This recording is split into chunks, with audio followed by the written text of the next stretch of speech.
20-ാം തീയതി പോലീസിന്റെ ക്രൂരമായ മർദ്ദനത്തിന്, പീഡനത്തിന് ഇരയായി ഇവിടെ രാമനോഹിയ ലോഹിയ ഹോസ്പിറ്റലിൽ പ്രവേശിപ്പിക്കപ്പെട്ടിരിക്കുന്ന ആ പെൺകുട്ടിയെ, സാക്ഷി എന്നുള്ള പെൺകുട്ടിയെ കാണാൻ വേണ്ടിയാണ് ഞങ്ങൾ വന്നത്. ആ കുട്ടിയെ കാണാൻ പോലീസ് അനുവദിക്കുന്നില്ല. പക്ഷേ ആ കുട്ടിയെ പരിപാലിക്കുന്ന ആരോഗ്യ പ്രവർത്തകരുമായി സംസാരിച്ചപ്പോൾ ആ കുട്ടിയുടെ നില അപകട സാഹചര്യം തരണം ചെയ്തു എന്നാണ് മനസ്സിലാക്കുന്നത്. പക്ഷെ ആരെയും അങ്ങോട്ട് പ്രവേശിപ്പിക്കുന്നില്ല. മാത്രമല്ല, അവരുടെ കുടുംബാംഗങ്ങളെ പോലും ആ ഭാഗത്ത് നിൽക്കാൻ അനുവദിക്കുന്നില്ല. പൂർണ്ണമായും ആ ഒരു പ്രദേശം ഡൽഹി പോലീസ് ഏറ്റെടുത്തിരിക്കുകയാണ്. ഡൽഹി പോലീസ് മാത്രമല്ല, കേന്ദ്രസേന അംഗങ്ങളെ കൂടി വിന്യസിപ്പിക്കുകയാണ്. ഇപ്പോഴുള്ള ഏറ്റവും വലിയ പ്രത്യേകത എന്ന് പറഞ്ഞാൽ, ഡൽഹിയിലെ മിക്കവാറും സർക്കാർ ആശുപത്രികൾ അമിത്ഷായുടെ നിയന്ത്രണത്തിലാണ്. ആരോഗ്യ പ്രവർത്തകർക്കോ ആരോഗ്യ വകുപ്പിനോ ആശുപത്രിയുടെ ഡയറക്ടർക്കോ മെഡിക്കൽ സൂപ്രണ്ടിനോ പ്രത്യേകിച്ച് ഒരു കാര്യവുമില്ല. കുടുംബത്തെ പോലും കാണാൻ സമ്മതിക്കുന്നില്ല. എന്താ കാരണം വെച്ചാൽ, കുടുംബം ഒരിക്കലും മാധ്യമപ്രവർത്തകരോടോ പൊതുപ്രവർത്തകരോടോ സംസാരിക്കരുത് എന്നുള്ള ഉത്തമ ബോധ്യത്തോടെയാണ് ഈ നിയന്ത്രണമൊക്കെ ഇവിടെ ഏർപ്പെടുത്തിയിരിക്കുന്നത്. ഞങ്ങൾ കഴിഞ്ഞ തവണ സഫ്ദർജംഗ് ആശുപത്രിയിൽ സോനം വാങ്ചുക്കിനെ കാണാൻ പോയപ്പോഴും ഇതന്നെയാണ് സ്ഥിതി.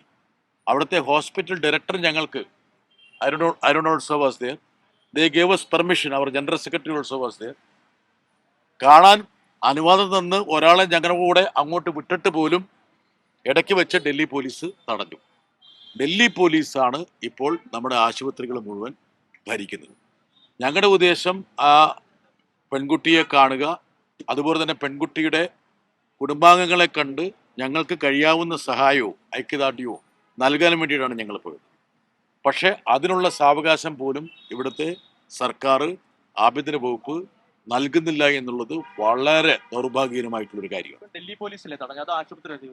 ഡൽഹി പോലീസാണ്. ഇപ്പം കേന്ദ്രസേന ആൾക്കാരുണ്ട് അവിടെ, അവരെയാണ് അവിടെ സെക്യൂരിറ്റിക്ക് വെച്ചിരിക്കുന്നത്. ആ ഫ്ലോറിലേക്ക് തന്നെ പ്രവേശിപ്പിക്കാൻ പറ്റില്ല. പക്ഷെ ഞങ്ങൾ ആ ഫ്ലോർ കഴിഞ്ഞ് ആ കുട്ടി കിടക്കുന്ന സ്ഥലത്ത് തന്നെ എത്തി. പക്ഷെ അവിടെ വീണ്ടും ഒരു പറ്റം സുരക്ഷാ ഉദ്യോഗസ്ഥന്മാരെ വിന്യസിച്ചിരിക്കുകയാണ്. മാത്രമല്ല, ഡൽഹി പോലീസിന്റെ അനുമതിയില്ലാതെ ഒരൊറ്റ ആളെയും അങ്ങോട്ട് പ്രവേശിപ്പിക്കരുതെന്നുള്ള ഒരു നിർദ്ദേശമാണ് കേന്ദ്ര ആഭ്യന്തര വകുപ്പിൽ നിന്നുള്ളത്. പിന്നെ അവിടെ നമ്മുടെ മലയാളികളൊക്കെ ആയിട്ടുള്ള ആരോഗ്യ പ്രവർത്തകരും മറ്റവരൊക്കെ ആയിട്ട് നമ്മൾ സംസാരിച്ചപ്പോൾ നമുക്ക് അവരുടെ ആരോഗ്യനിലയെക്കുറിച്ച് ചില സൂചനകളും വിവരങ്ങളും കിട്ടി. അതുപ്രകാരം അപകടനില തരണം ചെയ്തു എന്നുള്ളതാണ്.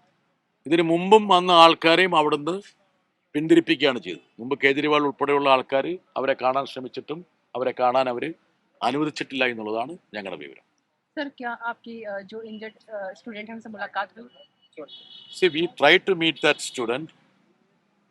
In fact, we wanted to meet the parents and also the family members of that hapless girl to extend our wholehearted support and assistance. But the Delhi police has virtually taken over the hospital and that area. We all tried. When Arun was there, my colleague Rahim and SFI leaders also were there. But they are refusing us to not only meet the girl, but also the family members. There is a siege over these Delhi hospitals, which has been at the behest of the Home Ministry.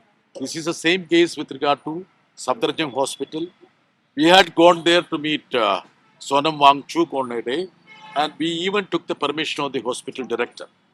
Even that, the Delhi police, in a very brutal way, blocked our way, and they say that the instruction has to come from the Home Ministry. We don't understand what is the connect between the Home Minister, Amit Shah, or the Home Ministry with the hospital. Hospitals are under the health department. They should ideally manage the hospitals. And there shouldn't be any harm or restriction in meeting at least the patients or the family members. The hospital authorities don't have any problem in meeting the patient or their family members in an orderly fashion. Others are going to meet the patients, their relatives are going. But about this particular girl, the unfortunate girl, these people want to insulate us so that they shouldn't speak anything. They shouldn't speak anything about that what happened on 20th of this month. What is your message to government? You raised this issue and parliament. See, tomorrow, the issue is coming up. See, the message, already a clear-cut message has been given to the government. Already they had to, surrender before the might of this agitation. But again, they are trying to throw their weight here and there, and also to prevent us, so that justice is not done to these hapless students who are all brutally assaulted and hospitalized. കഴിഞ്ഞ ദിവസം അവിടെ ഉണ്ടായ തിരക്കിനിടയിൽ collapse ആയിട്ടുള്ള 2 വിദ്യാർത്ഥികളെ കൂടി ഇവിടെ admit ചെയ്തു എന്ന് ഡോക്ടർ നമ്മളോട് പറഞ്ഞിരുന്നു കഴിഞ്ഞ ദിവസം. See, ഇപ്പുതാൻ പറഞ്ഞാൽ ഈ ആക്രമണത്തിൽ മരിച്ച അല്ല, ഈ പറഞ്ഞ പോലെ പരിക്കേറ്റ ആൾക്കാരുടെ ഒരു വിവരവും ഇവർ പുറത്തുവിട്ടിട്ടില്ല. In fact ministry has been rolling out details about those police officers who are alleged to be injured. There is a list of persons who are supposed to be, injured during this parliament march.